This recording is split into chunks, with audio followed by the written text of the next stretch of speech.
Confetti Club, it is Pixie. This video is gonna be more of like a heart-to-heart, a half heart-to-heart and half fun little like dye my hair with me. I have been wanting to pick up a new set of extensions for a long time, and when you get a fresh set of extensions, I mean, I guess when I do, I have to dye them all rainbow to match my head, and I've done something a little bit different this time as well. So I thought I would get cozy, sit here, chat with you guys with some of the journeys and dips and loops and tricks and flips, and I've been on a journey with my hair, and I think it's interesting enough to chat about, and also it's fun to do a little dye my hair with me. So I'm going to be chatting here over top of some of that footage, and then at the end, I'm gonna put them in for the first time. I actually haven't worn them yet, and we will do the big reveal. But yeah, let's get into it. Basically, I've been fighting with my hair for as long as I can remember. As you can see, obviously, I dye it very bright colors, but I have a number of other issues that I've struggled with for my whole life. And basically, I've been desperately trying to grow my hair literally since I was like 15. I used to say that I like cut my hair into a mohawk, and then I had been trying to grow out that mohawk ever since. And like that was true for the time the mohawk was growing out, but at a certain point my hair just refused to grow past like shoulder length at the absolute most, because of a plethora of reasons. So I'm gonna chat today about my hair struggles, particularly my struggles with trichotillomania, which is a hair pulling disorder, which I don't talk about a lot. I've mentioned it here and there. This is just another piece of my like mental health diagnostic puzzle board or whatever. It does run in my family. There are people in my family that have struggled with the exact same areas of pulling and stuff. But I guess to give you a little bit of backstory, basically when I was in second grade, I started pulling out my facial hair, meaning not like a beard. I didn't have a full beard and mustache at age 7 or 8. I ripped out all of my eyelashes. And also plucked at my eyebrows, like just with my fingers, often absent-mindedly. But the eyelashes were very noticeable. I can't remember if they were ever like fully, completely gone, but I do remember there was one day in class, I was standing in a line with my like worksheet, ready to have the teacher look at it. And my best friend, who I hung out with like every day, all of a sudden just asked, "What happened to your eyelashes?" And I don't remember what I said at all. I remember that moment very vividly. Once people started noticing, I think I tried to do it a little bit less, or I at least became more aware of like, you should probably not rip all of them out, or at least, yeah, be aware of the fact that people are gonna see your face and think it's weird that you just have like 5 eyelashes. Oh my god. I ended up pulling at my eyebrows too. I still do this sometimes, but I literally have to like present with my face on camera all the time, and I do fashion stuff and I do makeup, so it's much more important to me now to have a normal looking eyelashes, but as I will go on to explain how I struggle with trick in my like adult life. But yeah, I remember one day specifically, I had one of my dissociative episodes, which I didn't know what that was. But yeah, there was one day where I was just chilling on the couch for hours, just like zapped out of my mind. And I got up to go to the bathroom, and when I looked in the mirror, there was like a huge fucking hole in my eyebrow. And I freaked out. How old was I at this point?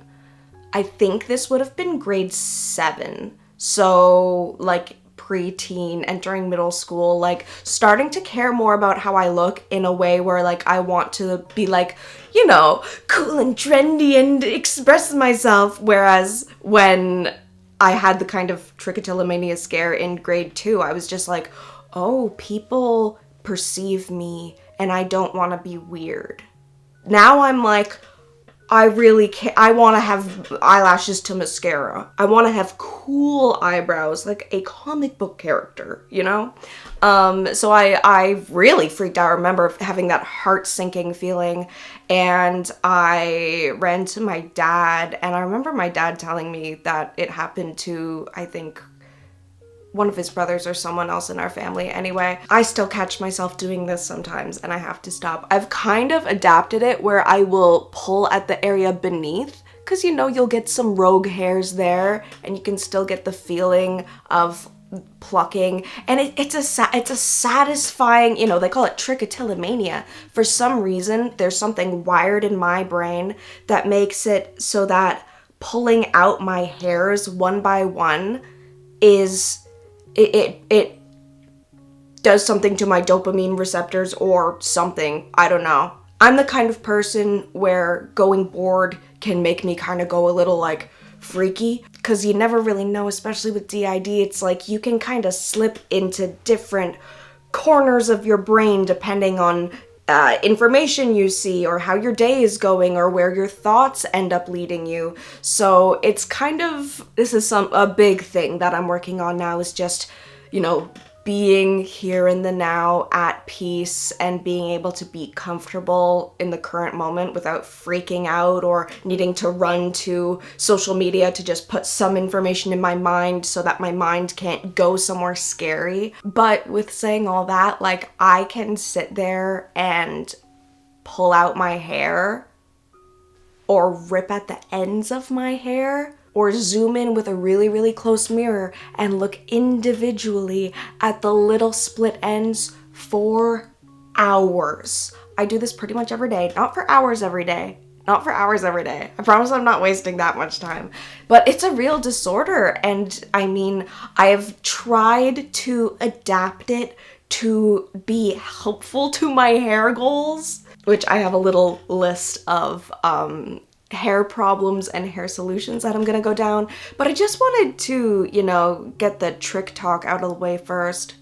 Bro, trick talk being banned in all provinces and territories. There is something so soothing and satisfying about pulling out my hair that this probably sounds really, really weird to anyone who doesn't have trick, but I don't know. It's just like a comforting, it's a comforting thing. I remember seeing an episode of My Strange Addiction about this on TLC and being like, whoa, she's a scary freak. She literally was in the fetal position on the other side of a closed bathroom door, like pulling out her hairs and then looking at them, which is, hey, what I do. Maybe not in the fetal position with the door closed, but like, I will, you know, pull a hair, pluck a hair, and then you have to be like, yeah, I got this. I rid my body of this. Anyway, sorry if this is super weird, but you clicked on the video. So the main ways that I struggle with trick these days is, yeah, through like harm reduction, trying to just mindfully pluck hairs where they would need to be plucked anyway. You know, people wax their legs, people wax their eyebrows. So the fact that I deeply enjoy tweezing hairs one by one, I'm like, oh, my brows are covered. But one of the most annoying things, and the main culprit that I want to talk about in this video, is the absent-minded ripping away at the ends of my hair. My hair is clearly damaged because I color it, okay? I'm definitely not saying all of my hair woes and the reason it won't grow is all just because of trick. There are many things that are causing my hair to struggle to grow. And this was on my New Year's resolutions, which I've been pretty good at trucking away at those. Maybe I'll do a video at the end of the year of how those have come along. But one of them was like, yeah, work at my hair goals. And then whenever Stevie proposed to us and we got engaged, I was like, okay, buckling in, it is time for my hair to be gorgeous and long and beautiful. This is the pose you do when you want to be gorgeous. But yes, I made a list, as I love to do. And I didn't realize I had so much to say about this. I was like, okay, I was gonna do a video anyway, but I have like yapping to do. I have things to talk about. Hair is also just so personal and so tied to identity in a lot of ways. And there's also a lot of like shame and I guess just like not a lot of awareness around trichotillomania. So let's just chat about it. Let's chat. So not only do I rip away at the ends of my hair with my fingers, let's pull this puppy down, but because I'm right-handed, this is how deep it goes, and this is how much I've been analyzing what is making my hair be lopsided and weird and never growing. Because I'm right-handed, the right side of my hair and the back right, like the back of my head to the right, is so much more damaged, and it was a lot shorter than the left side. And I know my hair is half and half, two colors, so you would assume one of the colors is more damaging. It's just hurting your hair more. You need to strip it more to get that color. But I actually dyed my hair half and half to maybe hope that it would make it less weird that it was so lopsided. It was like this before, so I don't think it has anything to do with the hair color, unfortunately. I did this after I realized it was a problem. So, this is the length my hair is at. This is pretty much as long as it gets. And even here, I think you can see this side's a little bit longer. I have it straightened here, but I did film a little clip the other day from when I went to bed with it curly and I forgot to like do my protective routine. And let me just roll you the clip. I took a clip of pretty much as bad as it gets. Okay, I just woke up and I wanted to show you an example of how bad my hair can be in the morning. I had a shower last night and then it kind of dried most of the way. Whoa, that looks crazy. And then I slept on it without pineappling it. Do you want to see the repercussions of not pineappling your hair? So this, I think my natural part is like here. And so this spot is my like problem area. Okay, you can see these parts are so prone to tangling. The way that I toss and turn and the way that the back of my head here rubs against the pillow. Ugh. It's not that matted today, especially I've done a lot of trimming that has helped. But I don't know, here's what my hair looks like right when I wake up unstyled from the back. This is the scariest thing I could ever put on the internet. You will note this piece is this long, and this piece is this long. Let's make sure they're coming from the exact same height. Let's get a piece from here. Okay. Not bad. A piece from here. Oh, it's a normal hair. Oh, it's a normal hair. Anyway, that concludes my complaint. Okay, I hope this isn't too time travel-y, but I thought it would be fun to put the extensions in while I chat, and then we can do the big reveal after. Anyway, so the way that I rip at my hair causes it to be lopsided, and the way that I toss and turn at night doesn't help because it mats the back of my head into a crunchy little horrible knot, and then I would try and get it undone in the mornings and comb through the knot, and I would just lose so much hair. So I was like, I have to do something. I keep waking up and it's literally like a horror movie. My first thought was to try to use silk to protect my hair. I tried one of those like nightcap thingies, but it just slipped right off. I do not think those are necessarily made for my hair. I tried a bunch of things. I tried like tying a scrunchie around it. I tried clipping it in. It was just so uncomfortable and not working. So I tried getting a silk pillowcase, which I think has helped a good amount, you know. The pillowcase I was using before was cotton, which is like very much the opposite of silk, if there is an opposite, just very like crisscross, you know, scratchy scratch. And I guess with the way I'm just like absolutely dancing in my sleep, it was like felting the back of my head into a cursed knot. So, tried the silk bonnet cap thing, didn't work, slipped off my slippery little head. Tried the silk pillowcase, I think that helps, and it's also just nice. And you really want to make sure also, if you're going to use this as a tutorial of any kind, or if you're going to go after a silk pillowcase, make sure it is actual silk and not satin. Silk is a fiber and satin is a weave, so satin, silk is okay, but if it just says satin, then it's probably not silk. And it'll be okay for your hair, but it's probably not what you're actually looking for. Yay! It's a perfect color match, which is awesome. Of course, I used the exact same dye mix. I did my hair and then I did the extensions, and I didn't film my hair just because I've done that 100 times. I thought it was more interesting to show the extensions, and the angle you have to hold your body at to do a hair dyeing video in my bathroom. Girl, my back is crunchy. My back is crunchy enough. Another reason why I think the top layer, I mean, the whole top layer of my hair in general is more damaged, but especially the right side and the like right half of the back of my head are like very visibly shorter and damaged and just way less full. I think just straight up UV damage from the sun might be to blame for this. Please let me know in the comments if I'm forgetting anything very obvious as to why the top layer of my hair would be more damaged. I also took into consideration the pattern and the order in which I bleach my hair, because I would split it here, I'd go boop boop boop boop boop on the middle, and then I'd go this way, and then back. So, hey, that also means that this whole area of hair is cooking for way longer with the bleach. That could also have a big amount of stuff to do with it. So the last couple times I've done it in a different order. I started at the back because the bottom back of my head is a little bit like less bleached because the bleach is on it for less time. This is a bathroom at home operation, my friends. I forgot how much I loved having long hair. I know, like, it literally just looks like this so far, but I already feel like the diva has returned. The diva has returned home. I can do a little bit more meat than that. The lowness of the voice in which I said we can do a little bit more meat than that? Happy Halloween! That was horrifying. Bonk. Here's another really obvious reason. Heat styling.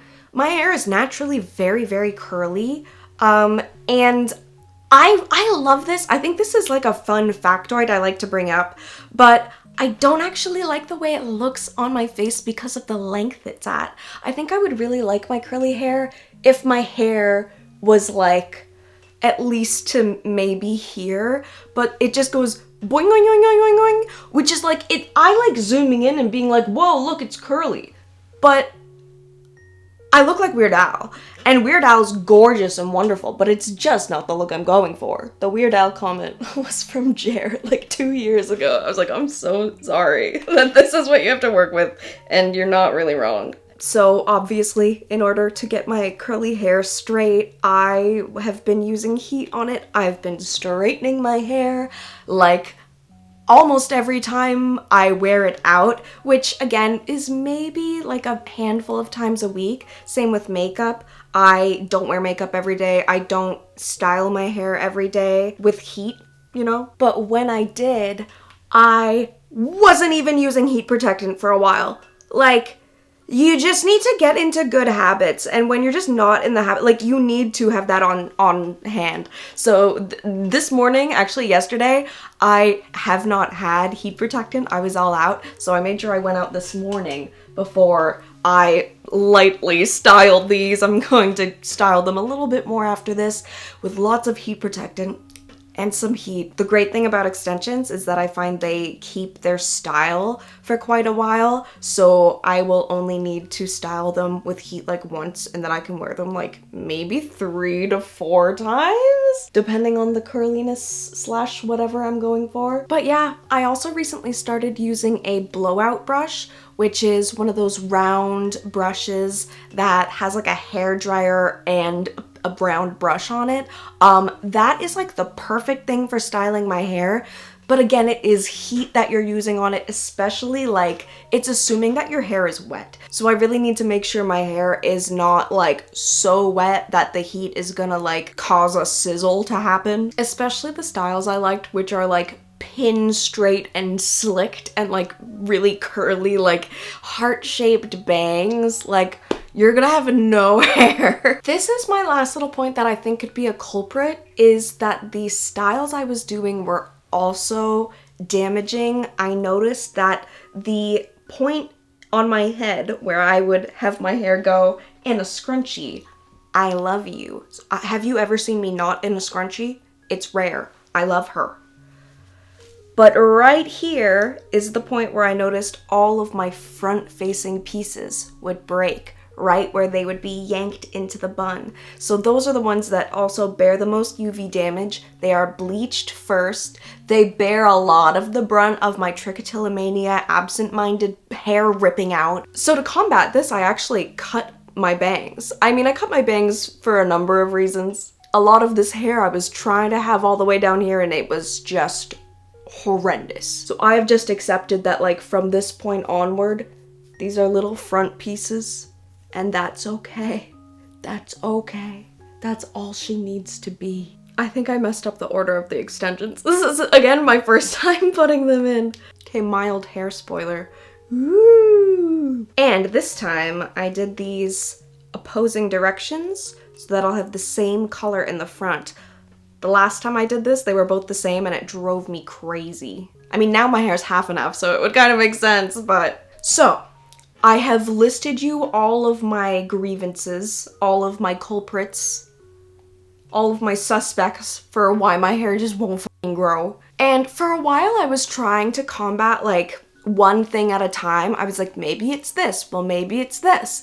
And I think I unlocked the key to the truth when I accepted that it's all of it. It's all of it. I'm doing 100 things that are damaging my hair, and I know that. But yeah, doing one solution at a time was not cutting it. I had to do all of them. So, for the tossing and turning, I already mentioned I'm sleeping on a silk pillowcase. Another, probably one of the most life-saving, changing hacks.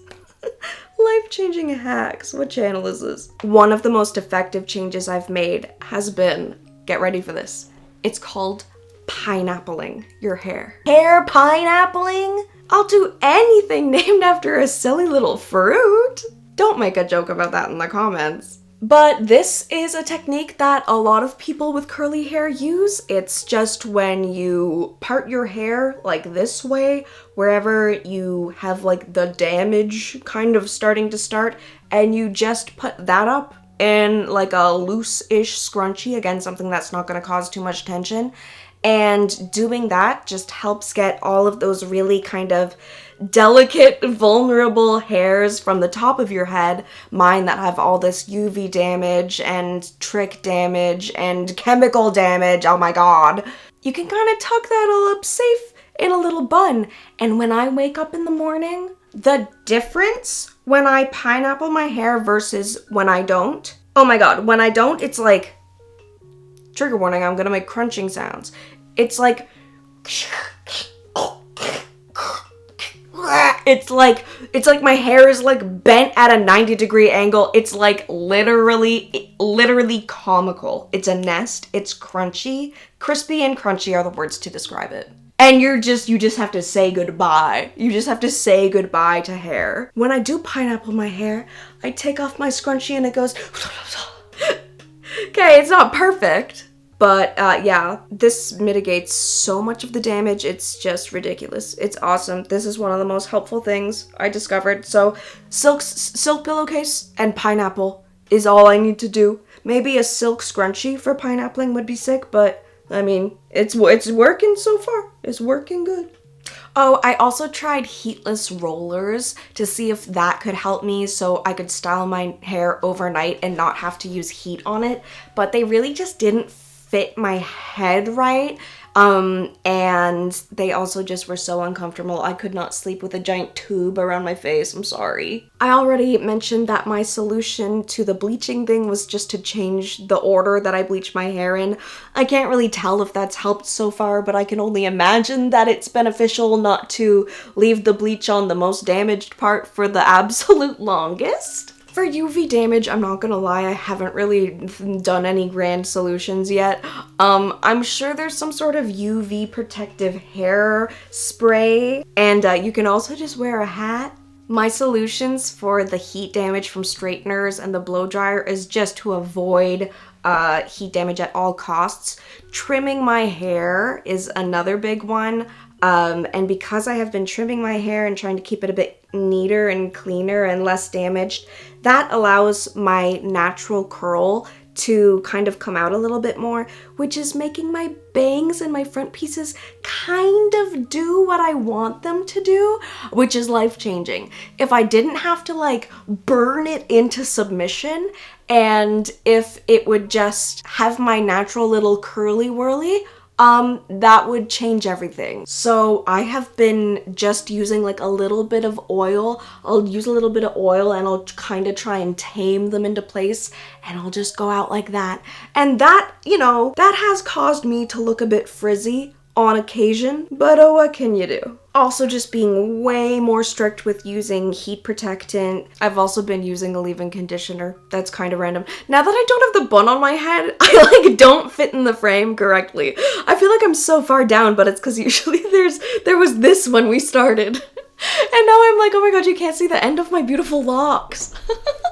Hey. I've also been braiding my hair quite a bit more. That also just kind of helps keep everything tucked in there and it's not, you know, flapping in the breeze, getting tangled and crunching and crisping around.